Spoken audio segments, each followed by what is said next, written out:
All right, that was a lot of fun right there. Just great energy. So much love for the fans that came out. I don't know what the final count was on attendance, but I mean, it was a good amount. Lots of great energy. The guys needed it. You know, we're deep into camp, so all the help we can get to just kind of create those types of practices, you know.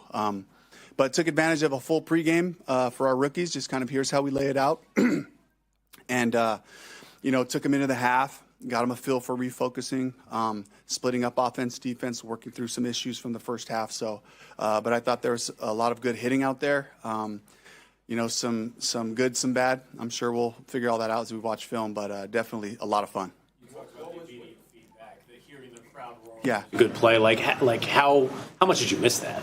Oh, it's amazing. You know, and I think, you know, for these guys, this is why they do what they do. You know, you turn the lights on and they kind of go to another level, you know, naturally. And we push them every day in practice to get that kind of energy. But, you know, when we can get into our stadium and we get the energy from the fans, it becomes pretty special.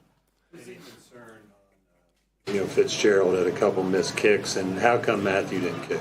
It's just practice. So this happened to be the practice that Ryan was kicking, you know. So, yeah, he missed a couple. So we're just learning more about the guys that we have. Was it nice to see him attempt something beyond the skinny post, though? I mean, like at least to get that kind of range. Yeah, it was good, and to see him, you know, with the whole environment, you know, and even right there, that situation was down 3, you know, to tie it up to go to overtime, you know, so a little extra added pressure, you know, for that situation. I thought Jack Plummer did a great job getting us down there.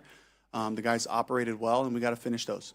What did you not like in the first half, and what was corrected in the second half? Just some matches on defense a couple times. Offensively, a couple of pre-snap penalties that we got to clean up. A few protection issues that we didn't pick up, and that's just kind of off the top of my head. Again, I'm going to watch the film, and there's going to be 100 things that I wish we could do better. But just at a glance, I think that's kind of what it was. Jimmy made plays in the red zone during practice during the week, and now here tonight. What are you seeing out of him? He's not just like a guy that you send on a deep. Yeah, I think it's the energy he plays with, you know, and he doesn't quit on routes. He continues, you know, after the normal part of the protection you can count on, he continues to find space, you know, and play fast. And it's a credit to his fitness, but it's also a credit to just the energy that he puts out there, you know, that you want to throw to him. Was the early touchdown to Xavier? I mean, what happened on that play? What did you see? I saw guys just take bad angles on a reception, you know, and he's big and fast, you know, and he kind of saw he had daylight and, you know, was able to get into the end zone. But I think, you know, it was a little bit of over pursuit by the defense. And that's why these scrimmages are so important for guys to kind of see. Like in a practice, you may not get the full finish that you're expecting, you know, that you might see in a game. So you got to work on those angles and use your help. So that's one of the things I know that we can kind of look at and improve. But I love seeing Xavier with the ball in his hands running full speed. That means coaches are doing their job. So, Is there a reason why Ashawn, JC, and I guess anybody else was kind of held out of team drills today? So JC kind of started off and you know, got his body ready. This was a pre-planned rest day for them. Again, while we try to hype it up as a scrimmage, in our normal flow of camp, that just happened to be a Indy-only take the team reps off day for those guys. Did you get any update on DJ Johnson's hip injury the other day? Just soreness, you know, general soreness, and we couldn't get him back to where we felt comfortable about putting him out there in a high-speed environment. So, you know, we'll take care of him, you know, one more day and kind of see where we're at tomorrow. You've talked about Ransom's physicality. That showed up a lot tonight. In fact, one in the end zone that kind of took a guy down. Any issues with that, or you just like the physical play? I love the physical play. That's got to be a left shoulder hit. You know, if you try to get your right shoulder across, your head will be involved. You will be getting mail from the league office. So it's an educational process. He had another opportunity later on in the second half, and, you know, David Moore caught a ball in front of him. He was on track to make a huge hit right there, and he kind of just formed up, and I could see that would have been an excellent play by him. But, yeah, so it's growth, you know. Happy with Bryce's performance? Absolutely. Just the operation of it all, you know, and getting us out there, flowing in and out of personnel, some tempo involved in there, hitting most of his throws. I think a couple he might have missed, you know, slightly. Even kind of that touchdown he had at the end. I wanted to get a fourth down attempt right there, but I think he's going to take a big hit and throw a touchdown on that play. But he's extending plays when he has to. But he was on time and on the money today, so I'm excited about where he's at. You referenced the energy of practices. You mentioned this last week. You've seen it with some of the veterans. How vital is it to walk that line between, and I think you discussed this too, how it can get overheated sometimes, but walking yourself up to that line but not crossing it? Is that something you saw tonight as well with the veterans and the rookies and the youngsters out there? Absolutely, but I think what's happening is the guys are expecting physical play. They're expecting the collisions. They're expecting the physical nature of what we're looking for. And so I think when you set the expectation, then guys don't take it personal because that's just how we practice. When you attack the ball, the offensive guys, they don't get to complain. When there's a big hit or a big block, that's legal. We're taking care of each other, but the guys are getting used to that, being comfortable playing, that physical style of play. You mentioned the energy. Take 2 more. We're going to do film, and we're going to be Nick. You mentioned the energy, sort of building off the energy 2 days off now. What do you want to see from the guys when you get back to practice and get back to work? Well, we'll be back on the field for a little bit tomorrow. It won't be a full practice like we've had. But I think, coming back, we have a great opportunity. We're hosting the Browns. We'll stack up a couple of padded days again, back to back, one before and then one with the Browns. So, for me, I think it's about just kind of evaluating our group coming out of this, treating anything that comes up and then just getting those guys to, get right back to work, finding our work ethic after those breaks. Dave, you start practice by addressing the fans, and then that moment at the end with Jace, what did it mean to kind of deliver that moment to that kid? I mean, it's special, and, it's Jace, but it's also just our Greater Carolinas community and just a commitment for our guys to make this a better place to live, and I think of just something that was cool is I was looking through a yearbook where our kids go to school, and it's the senior pictures, and there's a picture of Shaq Thompson from about 10 years ago, and you only get about 4 or 5 pictures to put into your yearbook as these were pivotal moments, and I think about that, and the guys don't understand the impact they can have on people just by spending a little bit of time, by going to see someone, taking a picture with somebody, connecting with our fan base, because, they mean a lot to this town. So I love moments like that. We were really happy to do that. Thank you very much, Coach. Yep. All right, thank you.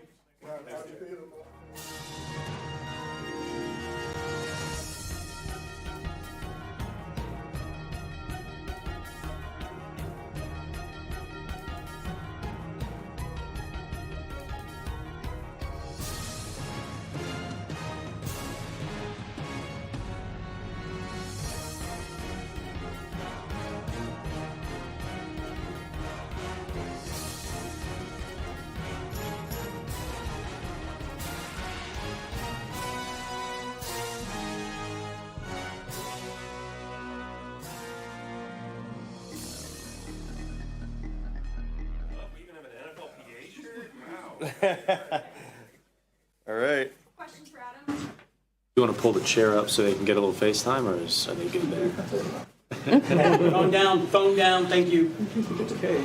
Adam, just Dave referenced just getting the immediate feedback. Make a big play, hear the crowd roar. What's that like for you as a player to kind of add some juice to a practice? Yeah, I think it's important to have the lights on, the crowd, the energy, kind of just that next step in the atmosphere of being closer to a real game. I think it's good for us all to look ourselves in the face and say we need to get a little bit better at, this, that, or the other. So great evaluation for us as individuals, and I'm sure for the team, and excited to kind of go back to work. This is, obviously different than a normal practice. How does it heighten everything kind of for you guys from a competitive standpoint? Yeah, I think it's just good to get that move the ball. No one's seeing a script. Coaches are having to call plays based on the situation, and just get that same feel of a game, right? Everyone's on the sidelines. You're just out there just like you are in a game. You just don't get that feel in a normal practice. So, it's a great step in the right direction. Little scare there when Xavier went down in the end zone. What did you see on that play? Yeah, I had kind of a pretty close view of that one, so it didn't look very good from my view, so I was a little worried about it, but glad to see that he was out there, bounced up quickly and jogged up. It's kind of one of those things as a player, usually you're like, that didn't feel good, and then you get up and, okay, I'm good. So glad that everything's good there, and I think for the most part the team is healthy after a great day's of work. That last play, Jason Garland scored that touchdown.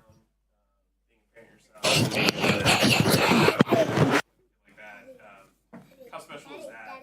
Just the career that you have and being able to have that type of moment. One second. Sorry.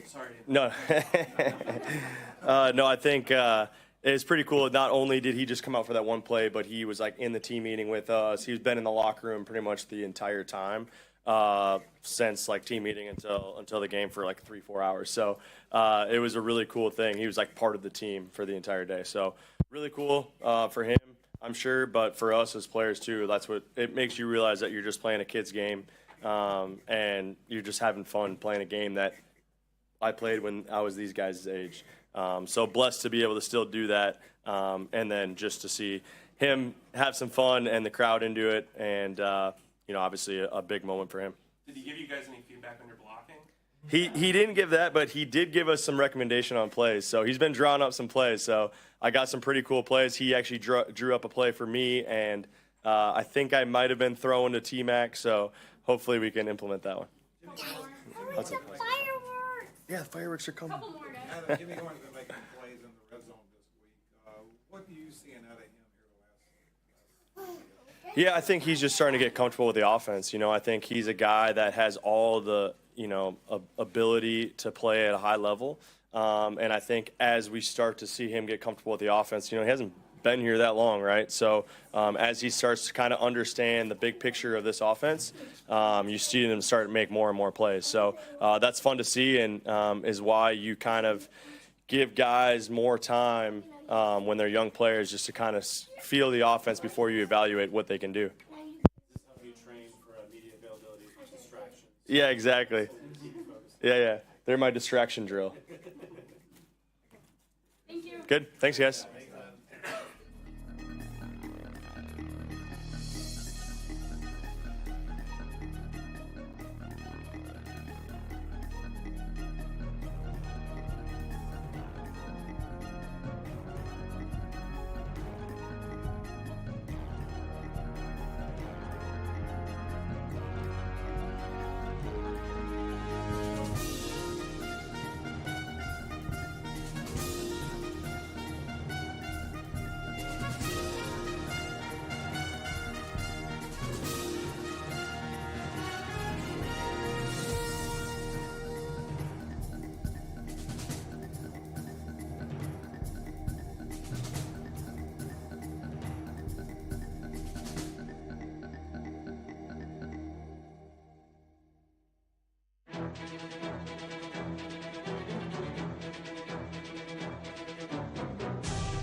Yup.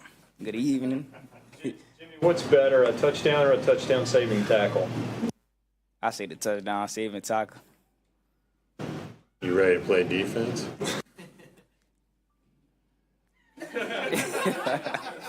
I ain't allowed to play anywhere on the field, man. Well, take us through that play because it looked like it was almost like some of the guys just thought it was kind of a fun play, fake punt, but you weren't going to let them score. Nah, not on me, man. I'm back there just vibing.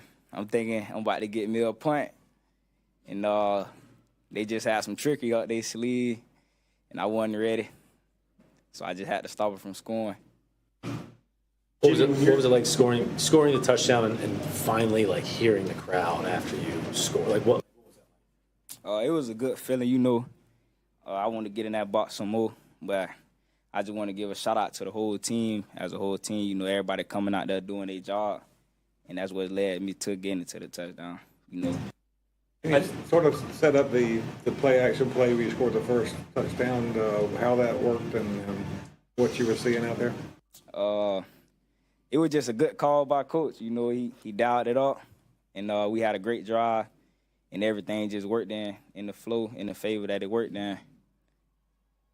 Jimmy, I know we talk a lot about your speed, but from a route running perspective, it seems like you're able to create a lot of space just by that. With that, how much diligence do you take, like maybe away from practice or maybe like during the off season, refining your routes and kind of making sure that you kind of not necessarily don't lose a step, but like work on the craft itself?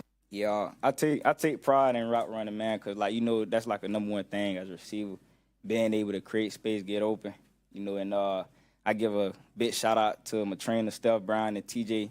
They helped me out a lot throughout the process of learning the real depth of running routes and stuff like that. I always been a fast guy. They teach me tempo, teach me how to control my speed and run at a good pace. Not only just being fast, but being able to create separation and being able to stop on the down with my speed, which made me even more dangerous. You've been getting some hype during camp. Have you seen the hype about you and the excitement that Panthers fans have regarding you? Yeah, I seen it, but I try not to feed into it. I appreciate all the hype and stuff, but I feel still like I haven't did anything yet. So I just want to go out there and continue to prove myself every day and become a consistent player. Anything from these first 2 weeks of camp that has surprised you? Nah, not really. Once I started playing football, I already knew what I signed up for, so it really ain't too many surprises. Jimmy, when you talk to Shedeur at all, or how excited are you guys to kind of see each other again as you guys, this week you're going to have joint practices, you get to kind of reunite? It's going to be exciting to see him again. I can't wait to see how he doing out there, get to see him in person and stuff, so it's going to be good to see him again. I talked to him here and there, but, it's just going to be good to see him again and reunite with him and just say what's up to him. Jimmy, where do you feel like you've improved most from the start of camp till now? I see from the start of camp, I feel like I had more mental errors on the field, and I'm getting better day by day, eliminating them errors, which allow me to play confident and fast. I know you've been busy with training camp, but have you had a chance to speak with Coach Prime, especially with the world finding out what he had been going through the last couple of months? Yeah, I text him every other week. I love you, Coach, just to check in with him. It might not be too long of a convo, but it's just them little small checkups, that can mean a lot to him and me. Jimmy, when you're lined up with the play about to start, can you feel the difference between being on the empty practice field versus being in a stadium like this? Can you feel that? What is that difference? Well, I feel like it's really when you first walk out and you see all the fans and stuff out there. But once you're in that field, once I'm on the field, it's like it's another switch that activates. I just be locked in and try to block out all the noise and just focus on what's in front of me, not what's on the outside of me. You said you feel like you haven't really done anything yet. What's the first step to feeling like you've done something, being able to take a breath and say, okay, I've done what I want to do? I celebrate them moments, on the back end when I'm just vibing by myself, just appreciating everything that God allowed me to do in this life. I celebrate them moments and I pray about it. But when I, on the field-wise, I haven't played in no real NFL game yet. I still haven't, accomplished any goals, anything. But once I accomplish goals and we win as a team and stuff like that, it's gonna feel good. A couple more. Thank you. Appreciate y'all. Yes, Lord.